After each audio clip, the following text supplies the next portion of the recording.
আমার account hack করে মায়েদের অপমান করা হয়েছে।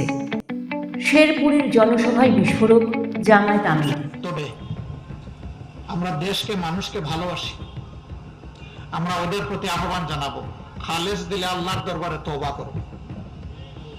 যাকে যেখানে কষ্ট দিয়েছো, যার হক নষ্ট করেছো, আমাদের এই ভাই বোনেরা যদি তারা মাপ চেয়ে নেয় আল্লাহর দরবারে, তারা যদি আল্লাহর পক্ষ থেকে ক্ষমা পেয়ে যায়, আমাদের কোনো আপত্তি আছে? আসসালামু আলাইকুম। নির্বাচনের ঠিক আগ মুহূর্তে নোংরা সাইবার যুদ্ধের কবরে কি বাংলাদেশের রাজনীতি? আজ শেরপুর ও জামালপুরের বিশাল জনসভায় দাঁড়িয়ে এক বিস্ফোরক অভিযোগ করলেন জামায়াত আমির ডাক্তার শফিকুর রহমান। তিনি দাবি করেছেন, তার ব্যক্তিগত এক্স বা টুইটার অ্যাকাউন্ট হ্যাক করে 15 ঘন্টা আগে মায়েদের নিয়ে অত্যন্ত কুরুচিপূর্ণ স্ট্যাটাস দেওয়া হয়েছে।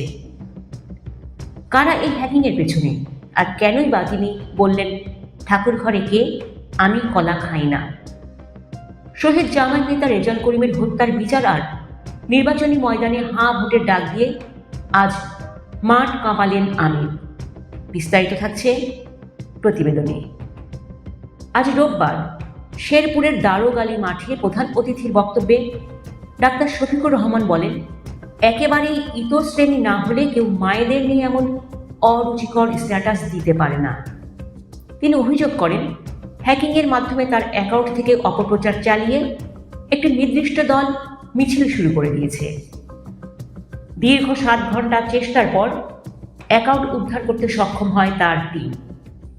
এই ঘটনার জন্য এবং অপপ্রচারে বিভ্রান্ত হয়ে যদি কোনো মা কষ্ট পেয়ে থাকেন, তবে 9 কোটি মায়ের কাছে ক্ষমা চেয়েছেন তিনি।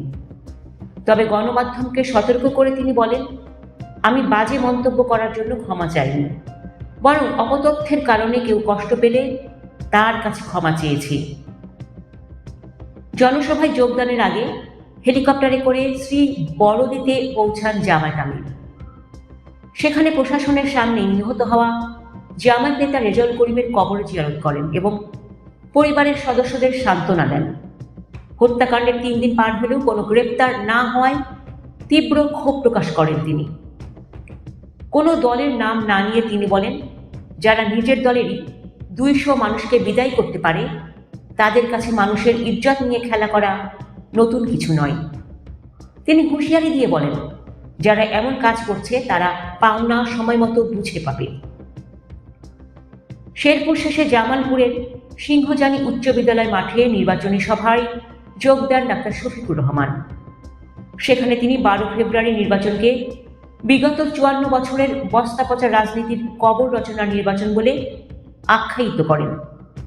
তিনি অন্যান্য দলগুলোর অস্পষ্ট অবস্থানের সমালোচনা করে বলেন, আমরা 18 কোটি মানুষের সামনে সংস্কারের প্রশ্নে পরিষ্কারভাবে হাঁ ভোট বলছি। আপনারা লুকিয়ে লুকিয়ে বলেন কেন? সাহস থাকে স্পষ্ট করে বলুন। জামালপুরের 5টি আসনের প্রার্থীদের পরিচয় করিয়ে দিয়ে তিনি পরিবর্তনের পক্ষে ভোট প্রার্থনা করেন। রাজনীতিতে এই সাইবার আক্রমণ বা হ্যাকিং কি নির্বাচনের পরিবেশ নষ্ট করছে? জামায়াত আমিরের ঐক্যের সরকার আর হাঁ ভোটের এই জোয়ার কি জামালপুর ও শেরপুরে কোনো পরিবর্তন আনবে? আপনার মূল্যবান মতামত কমেন্টে জানান। সাবস্ক্রাইব করে আমাদের সাথেই থাকুন। ধন্যবাদ। আল্লাহ হাফিজ।